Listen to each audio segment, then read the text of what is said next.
From the students हम बात कर रहे थे कि अगर हमारे पास दो लाइनें हो तो इनके दरमियान जो एंगल बनता है उसको हम किस तरह से फाइंड आउट कर पाएंगे। ठीक है, अब मैंने एक एग्जांपल ली है, इसकी मदद से मैं आपको थोरली समझाऊंगा कि कैसे निकाल सकते हैं, किस स्लोप को किस में से माइनस करेंगे, ये सारी चीज़ें मैं समझाऊंगा। ठीक है, तो देखिए हमारे पास होता क्या है कि हमने लिखा कि m माइनस m2, ठीक है, m minus m2 divided by, sorry हमारे पास क्या थी, हमारे पास m minus m2 divided by हमारे पास 1 प्लस, ठीक है, 1 प्लस m1 मल्टीप्लाई m2। ये हमारे पास फार्मूला आया, किसका फार्मूला आया था, ये हमारे पास tan थीटा मालूम करने का, tan थीटा एंगल जो भी बनेगा उनके दरमियान। ठीक है, अब मसला ये आ रहा है आप किस लाइन को किस में से माइनस करवाएंगे। ठीक है ना, m1, आप ऐसा भी हो सकता है कि हमने जो प्रीवियस लेक्चर के अंदर जैसे हमने जो रिजल्ट निकाला था उसके अंदर से हमारे पास m1 के अंदर से m2 के अंदर से m1 माइनस हो रहा था। अब देखिए इससे फर्क नहीं पड़ता, असल चीज़ ये है कि आपको जो हमारे पास दो लाइन है ये बन रही है, एक इसकी स्लोप बनेगी m और एक इसकी स्लोप बनेगी m, तो किसकी स्लोप को किस में से माइनस करेंगे, ये है असल चीज़। ठीक है, अब हमारे पास देखिए क्वेश्चन क्या है कि find the angle from the line through the points. 2 points हमें गिवन है, एक ये वाला एक ये वाला, ये हमारे पास लाइनें बननी कुछ इस तरीके से लाइनें बनेगी जो भी, और हमारे पास एक और दूसरी जो लाइन है वो हमारे पास ये वाली बननी है, उनके ये पॉइंट्स है और वो आपस में आप एक दूसरे को कट करेंगे, उनके दरमियान जो एंगल बनेगा वो फाइंड आउट करना है। ठीक है, अब हमारे पास जो है ना, देखिए हम किस तरह से फाइंड आउट कर पाएंगे। तो स्टूडेंट्स मैंने ये कहा था कि हमारे पास जो है ना, अगर मैं इन दोनों की पहले स्लोप निकालता हूँ, इस लाइन को मैं कह लेता हूँ मेरे पास कोई L लाइन है, ठीक है, ये मैं कह लेता हूँ L1 लाइन है, इसको मैं कह लेता हूँ L2 लाइन है। ठीक है, L1 लाइन की जो स्लोप होगी मैं कह लेता हूँ ये m1 स्लोप है। ठीक है, मिसाल के तौर पर मैं इसको कह लेता हूँ m1 स्लोप होगी इसकी। तो स्लोप के लिए मेरे पास क्या हो जाएगा, तो मेरे पास मैं क्या कर लेता हूँ कि मैं कहता हूँ 4 माइनस 0, ठीक है, डिवाइडेड बाय, मैंने 4 लिया था अब 3 लूँगा और 3 माइनस 1। ठीक है, स्लोप कैसे निकालते हैं आपको मालूम है, तो हमारे पास स्लोप क्या आ जाएगी, ये हमारे पास 4 और इधर 2 रह जाएगा इनको सोल्व करने के बाद, और 4 2 पे डिवाइड हो गया, हमारे पास क्या आ जाएगी 2 वैल्यू आ जाएगी। ठीक है, हमारे पास जो स्लोप आई है वो क्या है 2, और अगर मैं m1 की स्लोप लिख दूँ हमारे पास किसके बराबर आई है 2 के बराबर आई। ठीक है, m2 की अगर मैं स्लोप लिखूँ तो हमारे पास क्या हो जाएगी, तो m2 की हमारे पास स्लोप हो जाएगी, मैं लिख लेता हूँ -1 ठीक है, डिवाइडेड बाय, सॉरी ये x लिखा मैंने y, यानी y1, इसको y2 बनाता हूँ। ठीक है, तो हमारे पास क्या हो जाएगा 2 - 1, ठीक है, 2 - 1 डिवाइडेड बाय हमारे पास 1 - 4, हमारे पास क्या हो जाएगी ये वैल्यू, तो हमारे पास हो जाएगी हमारे पास 1, हमारे पास हो जाएगी 1/5 और ये माइनस में, तो हमारे पास वैल्यू क्या आई है 1/5, वो भी माइनस में, हमारे पास क्या है 1/5 माइनस। ठीक है, वो भी माइनस में, बल्कि इधर लिखता हूँ मैं माइनस। अब स्टूडेंट्स हमारे पास जो है ना, मैंने ये बताया था कि हमारे पास ये देखिए हमारे पास ये लाइन क्या, ये हमारे पास निगेटिव आई स्लोप, तो इसका मतलब है ये हमारे पास कौन सा एंगल बनाएगी, निगेटिव बनाएगी, और सॉरी हमारे पास क्या बनाएगी, इसकी इंक्लिनेशन जो होगी लाइन, अब ऐसे भी हो सकती है कैसे भी होगी, मिसाल के तौर पे बता रहा हूँ, ये हमारे पास क्या बना रही है ग्रेटर 90 डिग्री एंगल बना रही है, और ये वाली पॉजिटिव है, तो इसका मतलब ये हमारे पास क्या बनाएगी 90 डिग्री से, इसका जो भी थीटा बनेगा वो 90 डिग्री से लेस बनेगा। ठीक है, और इसका जो भी थीटा एंगल बनेगा वो हमारे पास क्या बनेगा ग्रेटर 90 डिग्री। ठीक है, तो अब हमारे पास देखिए ये हमारे पास ये एंगल जो भी बना रही है 90 डिग्री से क्या बना रही है, लेस बना रही है। अब इस लाइन की जो स्लोप होगी ना, इस लाइन की स्लोप को हम इस वाली में से माइनस करवाएंगे। ठीक है, किस लाइन की, जो कि हमारे पास वो लाइन जिसकी स्लोप हमारे पास नेगेटिव होती है, या मैं कह सकता हूं कि वो लाइन हमारे पास उसकी इंक्लिनेशन हमारे पास 90 से अबव होती है, तो उस लाइन की स्लोप में से हम माइनस करवाएंगे किस स्लोप को, जो कि हमारे पास एक्यूट एंगल बना रही होती है उस वो लाइन इंक्लिनेशन, उसकी स्लोप को हम इसमें से माइनस करवाएंगे। ठीक है ना, बस ये चीज़ थी। अच्छा अब देखिए ये तो मैंने आपको इधर जो है ना ग्राफिकली मैंने आपको समझाया था। अब मिसाल के तौर पे हमारे पास जैसे लाइन नहीं होती तो फिर हमें कैसा पता चलता है कि किस लाइन की जो स्लोप है वो हमारे पास ग्रेटर 90 डिग्री, तो मैंने आपको बताया था कि सॉरी इस लाइन की इंक्लिनेशन हमारे पास 90 से ग्रेटर होगी। तो देखिए ये निगेटिव है, तो इसका मतलब क्या है कि ये जो भी लाइन बनेगी वो हमारे पास क्या बनाएगी, एक्स एक्सिस से निगेटिव इंक्लिनेशन बनाएगी, हमारे पास ग्रेटर 90 डिग्री से ग्रेटर 90 डिग्री एंगल बनाएगी। ठीक है, तो ये जो भी लाइन होगी इसके अंदर से हम इस वाली लाइन को माइनस करवाएंगे, ये जो कि पॉजिटिव है। पॉजिटिव क्या बता रही है कि इसका जो भी एंगल होगा वो हमारे पास क्या होगा 90 से लेस होगा, ठीक है। बस इतनी चीज़ है। अगर आप इधर नहीं भी ग्रो करेंगे तो बस आप ऐसे ही पता लगाएंगे। तो आप हमेशा क्या करेंगे, जो आपके पास 90 डिग्री से कम, यानी आपके पास जब पॉजिटिव आएगी तो इसका मतलब है वो 90 डिग्री से कम है, तो आप उसको माइनस करवाएंगे जो कि आपके पास जिस लाइन की इंक्लिनेशन बड़ी होगी या वो निगेटिव स्लोप बना रही होगी। निगेटिव स्लोप का मतलब क्या होता है, मैंने बताया था कि वो हमारे पास क्या होता है कि 90 डिग्री से यानी ग्रेटर एंगल बना रही होती है, ठीक है।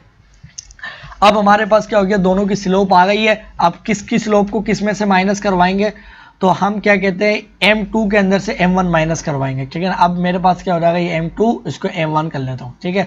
तो मेरे पास क्या हो जाएगा, मेरे पास हो जाएगा टेंजेंट थीटा इक्वल टू हमारे पास हो जाएगा 1/5, ठीक है, माइनस छोटी वाली जो हमारे पास जो लेस एंगल बना रही है लाइन उसकी स्लोप को माइनस करवाएंगे। और पॉजिटिव है ये हमें इंडिकेट करती है कि इसका जो एंगल बनेगा वो 90 से लेस बनेगा, ठीक है। आपको मैं बार बार ये चीज़ बताया जा रहा हूँ इसलिए ताकि आपको समझ आ जाए, ठीक।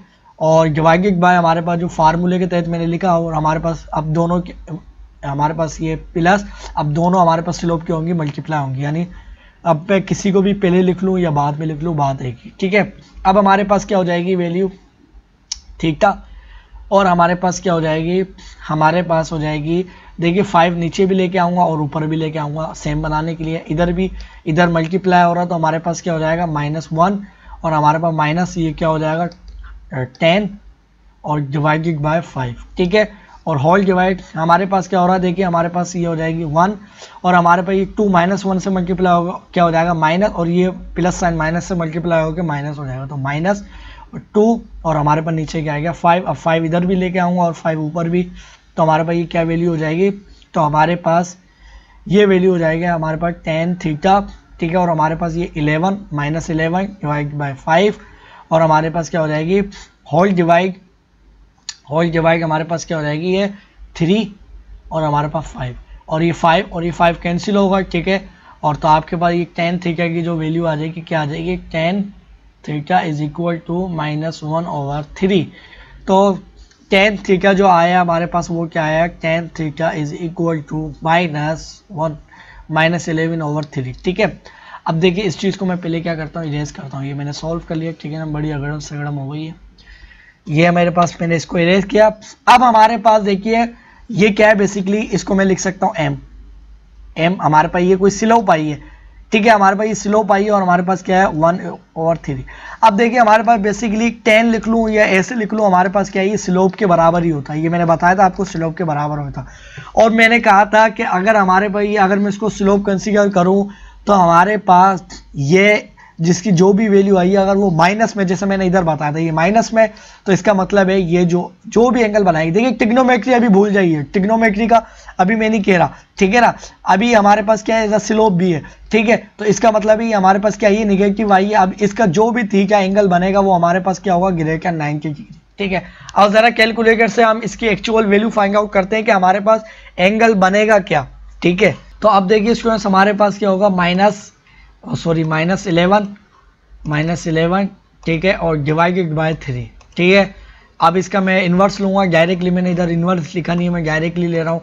तो मेरे पास क्या है एंगल 74। अब मेरे पास एंगल क्या है इस वैल्यू की नहीं है 74.4, यानी tan हमारे पास 74 माइनस में लिखूँगा -74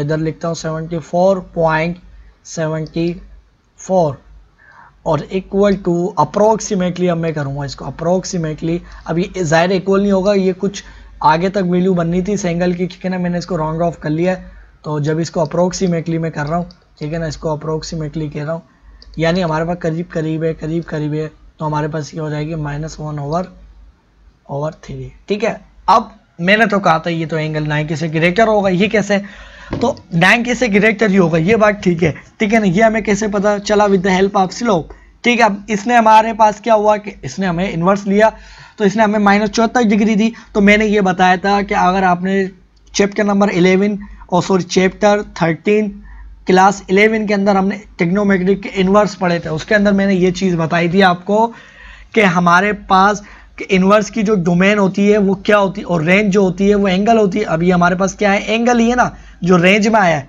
ठीक है ना। ये मैंने इन्वर्स लिखा हुआ नहीं है, हमारे पास इसका इन्वर्स मैंने यहाँ किया। तो हमारे पास जब भी रेंज आती है वो हमारे पास क्या होती है, हमारे पास माइनस 90 डिग्री से और हमारे पास प्लस 90 डिग्री तक आती है। इसके अलावा हमारे पास रेंज नहीं आती है, ठीक है ना। मगर हमारे पास किसी एक एंगल की अगर मैं इसका इन्वर्स नहीं लिखूँ और डायरेक्टली मैंने ऐसे लिखा है तो इसका मतलब ये है कि हमारे पास इन्फिनाइट एंगल्स हैं जिनके ऊपर हमारे पास ये वैल्यू आ सकती है, ठीक है ना। अब वो कौन कौन से एंगल होंगे जिसके ऊपर हमारे पास -11/3 वैल्यू आ सकती है, ये हम कैसे फाइंड आउट करेंगे।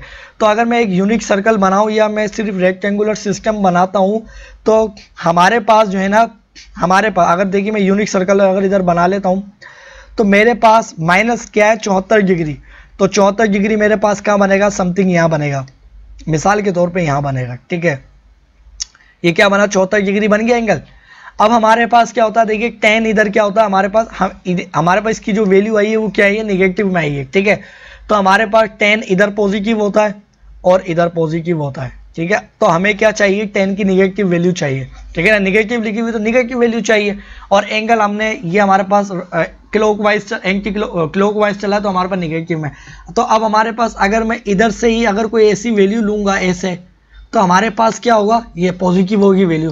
तो अब मैं क्या करूंगा, इसके उलट की बिल्कुल ऐसे एंगल ले लूंगा, उलट की इसके क्या ले लूंगा, बिल्कुल ऐसे एंगल ले लूंगा, ठीक है। मैंने आपको ये सारी चीजें समझाई दी, ठीक है। अब हमारे पास देखिए ये वाला जो एंगल बनेगा यही हमारे पास क्या बनेगा, 74 डिग्री का बनेगा, ठीक है। और ये वाला हमारे पास एंगल, इसकी जो भी वैल्यू होती है वो हमारे पास किसके बराबर होती है, इस एंगल के बराबर। कौन से वाले, इस एंगल के बराबर, ठीक है। अगर मैं यहाँ से आपको समझाऊं, कलर चेंज कर लेता हूँ, ये वाला जो एंगल बनेगा इसके बराबर होता है, ठीक है। अब ये वाला जो एंगल बनना है ये 74 डिग्री का बनना है और ये पूरा एंगल क्या बनता है हमारे पास 180 डिग्री का। अगर मुझे सिर्फ यही वाला एंगल की वैल्यू चाहिए, इस वाले एंगल की, ठीक है ना, और इस वाले एंगल की वैल्यू के लिए क्या होगा, मैं ये वाली वैल्यू माइनस करवाऊंगा जो कि ये वाली वैल्यू मेरे पास किसके बराबर, इसी के बराबर, जो कि मेरे पास यहाँ बनेगी। तो मैं 180 के अंदर से माइनस करवाऊंगा यही वाला एंगल, ठीक है, 74.74, ठीक है। ये chapter number class 11 chapter number 13 के अंदर इन्वर्स के अंदर मैंने थोरली बताया, ठीक है। अब देखिए ये वाला तो हमारे पास पहले से क्या लिखा हुआ है, नेगेटिव लिखा हुआ, मैं प्लस में 180 लिख लेता हूँ, ठीक है। तो ये देखिए हमारे पास जो एंगल बना है वो हमारे पास क्या बनेगा, जो उन लाइनों के दरमियान बनेगा वो हमारे पास क्या बनेगा, वो हमारे पास बनेगा tan, और ये क्या है पॉजिटिव में हमारे पास क्या बनेगा 0.5 और हमारे पास 0.26 डिग्री इक्वल टू अप्रोक्सीमेटली कर लेता हूँ हमारे पास 1/3। अब देखिए अब ये एंगल जो है ना, अब देखिए इस एंगल के ऊपर मैं अगर वैल्यू देखूँ ना tan की, तो देखिए मेरे पास 11/3 आएगी, ठीक है ना। अगर मैं आपको दिखाता हूँ इधर, तो हमारे पास पहले मैं -11/3 की वैल्यू देखता हूँ क्या आती है, डिवाइडेड बाय 3। तो हमारे पास -11/3 की वैल्यू आई है 3.6666, ठीक है। और अगर मैं 105 डिग्री की वैल्यू देखता हूँ, 105 डिग्री में लिखता हूँ 105.26, ठीक है। इसको राउंड ऑफ कर लिया। अब मैं जैसे ही इस एंगल की वैल्यू देखता हूँ tan के ऊपर, तो देखिए मेरे पास क्या आई है, निगेटिव में आई है -3.666, उसी के बराबर आई है, राउंड ऑफ यानी अप्रोक्सीमेटली मैंने लिखा है इसको। तो देखिए हमने इस तरह से वैल्यू फाइंड आउट कर ली है, ठीक है ना। तो देखिए हमने बिल्कुल आसानी से ये वैल्यू फाइंड आउट कर ली, ठीक। अगर मैं इन लाइन को ज्वाइन कर और लाइन बनाऊं और ज़ाहिर एक दूसरे से पास करेंगे और मैं एंगल भी दिखा दूं तो वो मेरे पास क्या बनेगा। और दूसरी बात ये कि हमें तो मिसाल के तौर पे ये दो लाइनें पास कर रही थी, ये एंगल मिल गया। कौन सा एंगल मिल गया, 105 डिग्री, 105 डिग्री और हमारे पास 2.6 डिग्री। अब ये वाला भी एंगल कितना होगा हमारे पास, ये वाला भी इसी के बराबर होगा 100, बल्कि कलर चेंज करता हूँ आपको नज़र नहीं आ रहा होगा, ये एंगल भी हमारे पास 105.26 डिग्री का बनना होगा, ठीक है। अब ये वाला एंगल कैसे निकालेंगे, ये वाले, तो हमारे पास ये वाले एंगल निकालने के लिए क्या करेंगे, तो हमें मालूम है कि इन चारों एंगलों का सम क्या होता है हमारे पास, अब देखिए हमारे पास इधर कोई एंगल बनेगा वो क्या बनेगा, इधर भी थीटा बनेगा, क्योंकि हमारे पास वर्टिकल एंगल है। इनका मतलब है ये दोनों हमारे पास कॉन्ग्रुएंट होंगे, जैसे ये कॉन्ग्रुएंट है। तो इसका मतलब है हमारे पास जो है ना, हमारे पास मेरे पास 360 डिग्री बराबर होता है किसके, मेरे पास बराबर होगा इन चारों एंगल के सम के बराबर, ठीक है। तो मैं इस एंगल को लिखता हूँ, इसको मैं कर लेता हूँ 2 टाइम कर लेता हूँ 105, ठीक है, और 0.26, ठीक है, इसको ऐसे कर लेता हूँ, ठीक है, या इसको मैं अलग अलग करके लिख लेता हूँ, तो हमारे पास यही चीज़ आएगी, प्लस ये दोनों एंगल लिख लेता हूँ, ये एंगल दोनों लिखूंगा प्लस ये दोनों एंगल लिखूंगा, तो हमारे पास क्या हो जाएगा, 2 टाइम हो जाएगा, 2 टाइम थीटा हो गया, ठीक है। अब मैं इसको मजीद सोल्व करूंगा तो मेरे पास क्या हो जाएगा, तो मुझे कौन सा एंगल चाहिए, मुझे तो ये वाला एंगल चाहिए, तो मेरे पास ये वैल्यू जो है ना, हमारे पास ये 2 इधर से जाके क्या हो जाएगा, बल्कि मैं क्या करता हूँ, इस पूरी वैल्यू को उठा के उधर ले जाता हूँ, ठीक है। तो मेरे पास क्या हो जाएगा 3600 माइनस 2 मल्टीप्लाई 105.26, ठीक है, और इक्वल टू हमारे पास 2 थीटा आ गया, ठीक है। और अगर सिर्फ थीटा चाहिए तो हमारे पास थीटा इधर आ जाएगा और 2 इधर डिवाइड हो जाएगा, तो ये वाला एंगल मेरे पास क्या होगा, मैं इधर आपको दिखा देता हूँ कि साइड वाला जो एंगल था वो हमारे पास हो जाएगा। तो हमारे पास क्या था, हमारे पास ये एंगल आया था -11, हमारे पास होगा, हमारे पास 105.6 और 26, ठीक है, और मल्टीप्लाई होगा 2 से, ठीक है ना, और ये हमारे पास वैल्यू हो गई, और 360 में से इसको क्या करेंगे, माइनस करेंगे, ठीक है, और ये वैल्यू है, इसको डिवाइड करेंगे 2 पर, तो हमारे पास ये एंगल आ गया, जो कि हमारे पास 74, तो ये वाला एंगल हमारे पास किसके बराबर आया है, 74.74 डिग्री, और ये वाला हमारे पास एंगल इसके बराबर है, ठीक है। तो ये सारी वैल्यू मैंने फाइंड आउट करी। अब देखिए मैं एक्चुअल ये क्या कहते हैं पॉइंट ड्रॉ करके आपको वाकई में एंगल दिखाता हूँ। देखिए यही वाला होगा अप्रोक्सीमेटली, यानी थोड़ा सा 1-8 डिग्री या आधा डिग्री आगे पीछे हो जाएगा, क्योंकि मैंने इसकी रॉन्ग अप्रोक्सीमेटली वैल्यू कर ली थी, ठीक है ना। तो अभी मैं आपको दिखाता हूँ इसको प्लॉट कर। तो अब इसको देखिए, अगर मैं पॉइंट प्लॉट करूं तो हमारे पास जो पहला पॉइंट है 2 लाइनों के लिए जो बन रहे पॉइंट, हमारे पास क्या बनना है, x और y 0, तो हमारे पास ये एक पॉइंट आ गया। दूसरा का आएगा हमारे पास, तो हमारे पास x क्या है 3 है, तो 1 2 3, ठीक है, और y क्या हमारे पास 4 है, तो 1 2 3 4, ये हमारे पास दूसरा पॉइंट आ गया, ठीक है। और अगर इन लाइनों को ज्वाइन कर लूँ मैं, तो हमारे पास ये एक लाइन आ गई, ठीक है।